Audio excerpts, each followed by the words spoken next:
30%-এর উপরে যাবে না।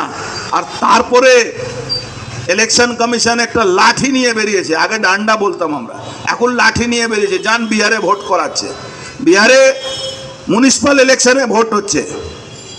মিউনিসিপ্যাল ইলেকশন ভোট কি করে হচ্ছে জানেন? মিউনিসিপ্যাল ইলেকশন ভোট হচ্ছে বায়োমেট্রিক দিয়ে। এবার বায়োমেট্রিক দিয়ে আপনার এক জেহাদির 4টে ভোট, আর আপনার গুন্ডারা দখল করে ভোটটা করবে, আপনার এই পুলিশরা পাহারা দেবে, আর তো হবে না। কেন বায়োমেট্রিক না পড়লে আর তো ওটা মেশিনটা চালুই হবে না। তখন কি হবে? এখন দেখবেন হঠাৎ যখন থেকে বিহারে বায়োমেট্রিক চালু হয়েছে, হঠাৎ দেখবেন তৃণমূলে গুন্ডারা এখন পাঁচিলের উপরে দাঁড়িয়ে গেছে। এখন দেখছি কি অবস্থা হবে। কেন দেখুন, গুন্ডার আর পুলিশ সব থেকে আগে বুঝে হাওয়াটা কোন দিকে যাচ্ছে। এই পুলিশের উপরে তো ছেড়ে দিন, বাংলার পুলিশের অবস্থা খুব খারাপ। বাংলার পুলিশের অবস্থা আছে, নিজের মা, নিজের বোন, নিজের মেয়ে, নিজের স্ত্রীকে একটা চোর মাছ বিক্রি করতো, চুরি করে মাছ বিক্রি করতো কেষ্টমণ্ডল, সে গালাগালি করছে, তারা সহ্য করছে।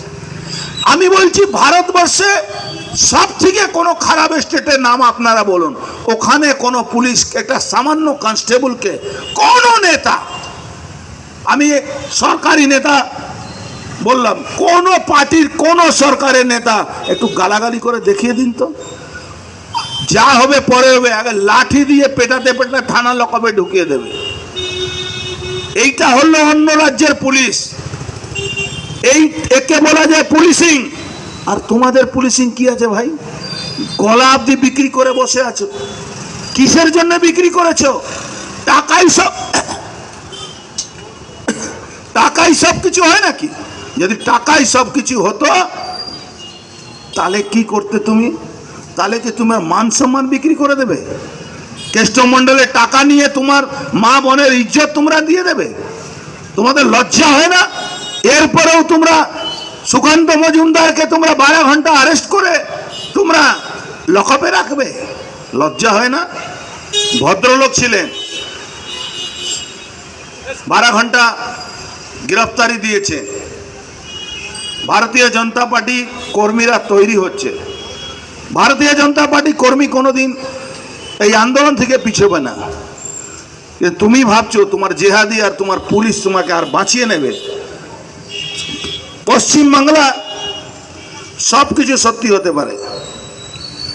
পশ্চিমবাংলা এটাও সত্যি হতে পারে কি সূর্য আজকে পূর্ব থেকে না পশ্চিম থেকে উঠেছে, কিন্তু 2026-এ মমতা ব্যানার্জি ক্ষমতায় থাকবেন, এটা সত্যি হতে পারে না। এটা সত্যি হতে পারে না। কালকে আমি একটা চ্যানেলে বসেছিলাম, একটা রেকর্ডিং ছিল, রেকর্ডিংয়ের পরে তার মালিকদের সঙ্গে আমার কথা হচ্ছে।